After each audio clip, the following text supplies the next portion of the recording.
Assalamualaikum warahmatullahi wabarakatuh. Di pertemuan kali ini saya dan teman-teman saya akan membahas tentang keseimbangan asam dan basa. Sebelum kami membahas tentang keseimbangan asam dan basa, saya akan memperkenalkan diri. Nama saya Ulia Sari dengan NIM 203302040033, Prodi S1 Keperawatan Universitas Prima Indonesia. Nama saya Nurmalasari dengan NIM 203302040096, Prodi S1 Keperawatan di Universitas Prima Indonesia. Perkenalkan, nama saya Khairani Zahra, NIM 203302040095, Prodi S1 Keperawatan di Universitas Prima Indonesia. Nama saya Melati Simanjuntak, NIM 203302040058, Prodi S1 Keperawatan Universitas Prima Indonesia. Nama saya Regina Desnindoro, NIM 203302040051, Prodi S1 Keperawatan di Universitas Prima Indonesia. Terima kasih untuk teman-teman yang sudah memperkenalkan diri masing-masing. Sekarang langsung saja kita masuk pada penjelasan keseimbangan asam dan basa. Kali ini saya akan mempresentasikan pengertian asam dan basa dan bagaimana kesetimbangan asam dan basa. Poin yang pertama yaitu asam. Asam didefinisikan sebagai zat ion yang memberikan ion H+ ke zat lain atau disebut dengan proton. Asam dibagi menjadi dua jenis yaitu asam kuat dan asam lemah. Yang dimaksud dengan asam kuat adalah asam yang berdisosiasi dengan cepat dan terutama. Asam melepaskan sejumlah besar ion H+ dalam larutan, contohnya adalah HCl. Sedangkan asam lemah mempunyai lebih sedikit kecenderungan untuk mendisosiasikan ion-ionnya dan oleh karena itu kurang kuat melepaskan H+. Contohnya H2CO3. Poin yang kedua adalah basa. Basa adalah ion atau molekul yang menerima ion H+ dari zat lainnya atau disebut dengan aseptor proton. Basa terbagi menjadi dua, basa kuat dan basa lemah. Yang dimaksud dengan basa kuat adalah basa yang bereaksi secara cepat dan kuat dengan H+. Contoh yang khas adalah OH- yang bereaksi dengan H+ untuk membentuk udara H2O. Sedangkan basa lemah adalah basa yang bereaksi secara lemah dan lambat. Basa lemah yang khas adalah HCO3- karena HCO3- berikatan dengan H+, secara jauh lebih lemah terhadap OH-. Untuk selanjutnya, poin yang ketiga yaitu kesetimbangan asam dan basa. Yang pertama, saat keadaan di mana konsentrasi ion hidrogen atau H+ yang diproduksi setara dengan konsentrasi H+ dengan yang dikeluarkan oleh sel.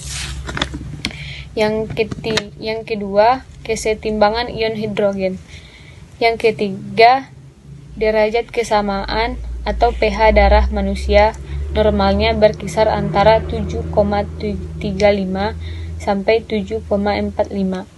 Dan poin yang keempat, dalam tubuh manusia diatur oleh dua sistem organ manusia, yaitu sistem paru dan ginjal, di mana sistem paru berperan dalam melepaskan basa, sedangkan sistem ginjal berperan sebagai pelepasan asam. Faktor yang mempengaruhi keseimbangan asam dan basa. 1. Sistem buffer. Sistem ini berfungsi untuk mencegah perubahan pH yang disebabkan oleh pengaruh asam dan asam organik pada cairan ekstraseluler. Sebagai sistem ini memiliki keterbatasan yaitu A. Tidak dapat mencegah perubahan pH. B. Sistem ini berfungsi jika sistem respirasi dan pusat pengendali sistem pernafasan bekerja dengan normal. Yang C. Bergantung pada tersedianya ion bikarbonat. Ada 4 buffer sistem. A. Buffer bikarbonat. B. Protein penyangga. C. Buffer hemoglobin. D. Buffer fosfat. 2. Sistem paru.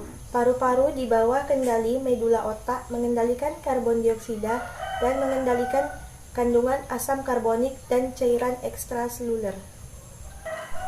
3. Sistem ginjal. Ginjal pembantuan asam basa dengan sekresi dan reabsorpsi ion hidrogen dan ion bikarbonat. Produksi ion sangat banyak dihasilkan di dalam tubuh. Di dalam tubuh, ion hidrogen terbentuk sebagai hasil metabolisme karbohidrat, protein, lemak, dan glikolisis anaerobik dan ketogenesis. Gejala gangguan keseimbangan asam basa. 1. Asidosis respiratorik. Asidosis respiratorik dapat terjadi secara tiba-tiba yang disebut akut atau dalam jangka panjang disebut kronis. Umumnya, asidosis respiratorik kronis tidak menimbulkan gejala apapun.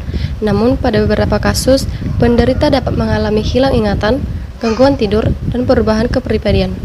Sedangkan pada asidosis respiratorik akut, gejala awalnya sakit kepala, cemas, gelisah, bingung, dan penglihatan kabur.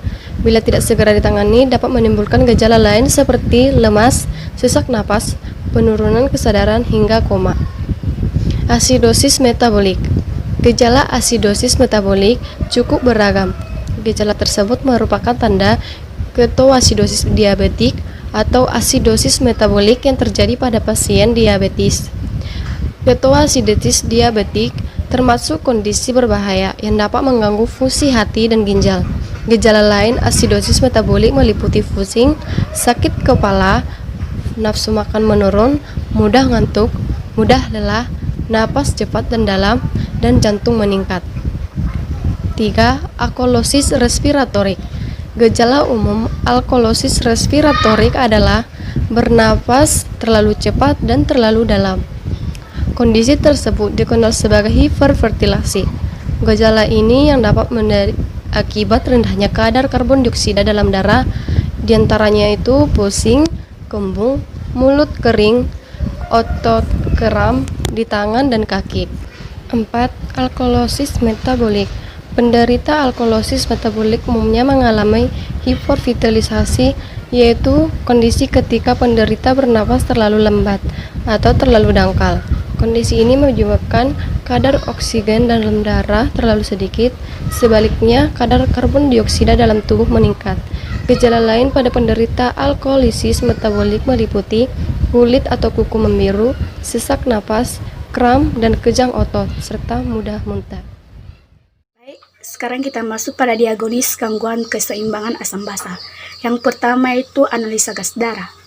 Nah, pemeriksaan ini dilakukan dengan mengambil sampel darah pasien melalui pembuluh darah arteri di pergelangan tangan, lengan, ataupun di selangkangan.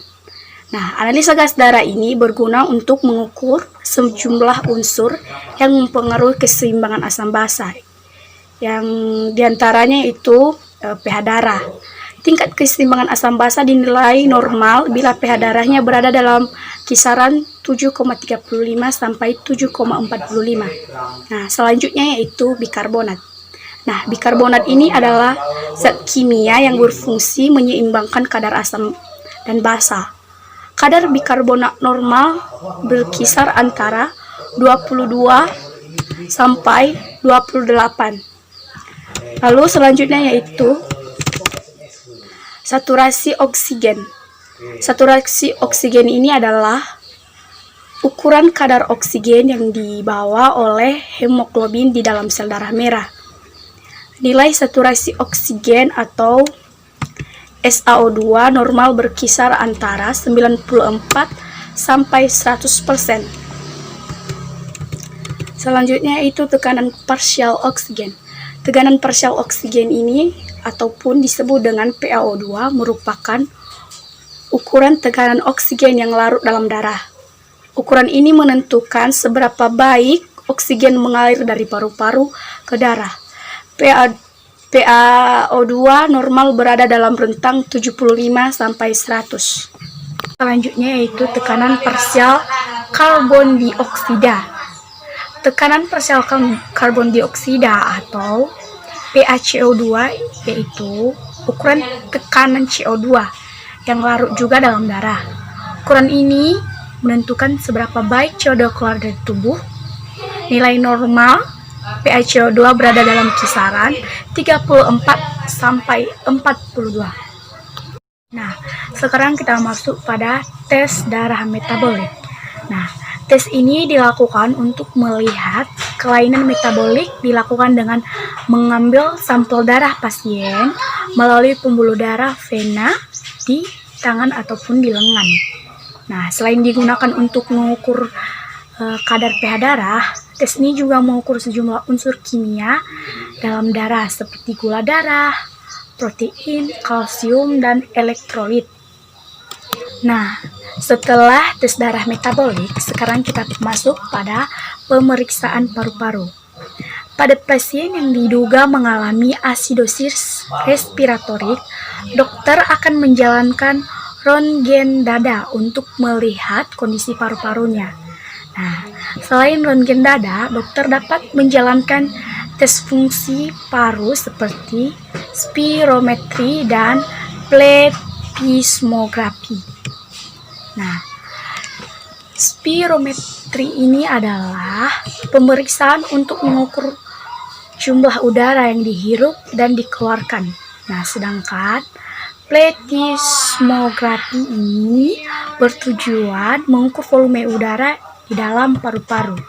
Nah, selain juga melalui pemeriksaan sampel darah, gangguan keseimbangan asam basa dapat didiagnosiskan melalui tes urin atau urinisasi.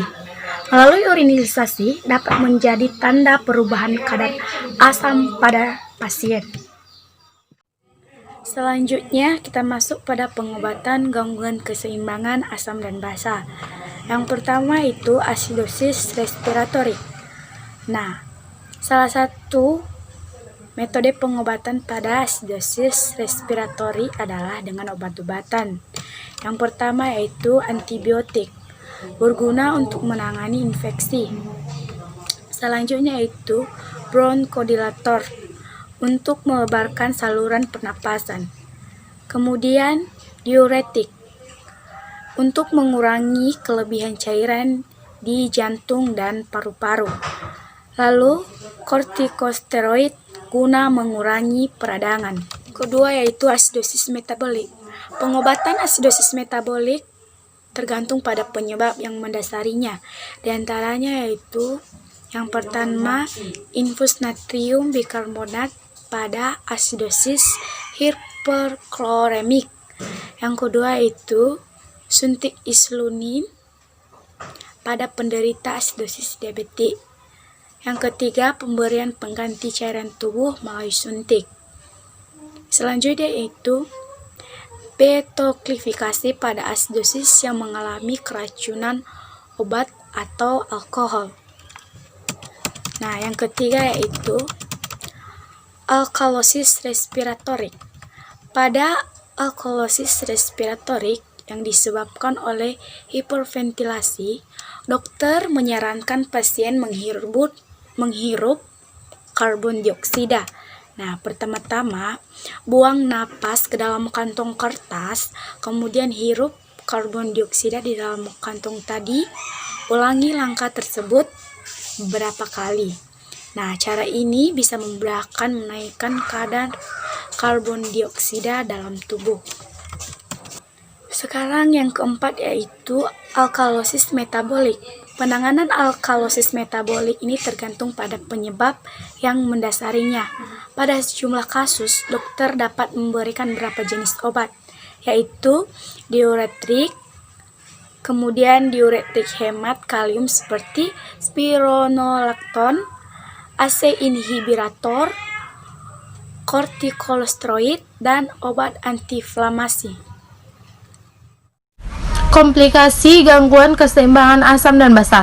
Asidosis yang tidak dapat menanggung beban komplikasi di lain pihak adalah batu ginjal, gagal ginjal, penyakit tulang, terhambatnya proses tumbuh kembang, kegagalan sistem pernapasan, dan shock.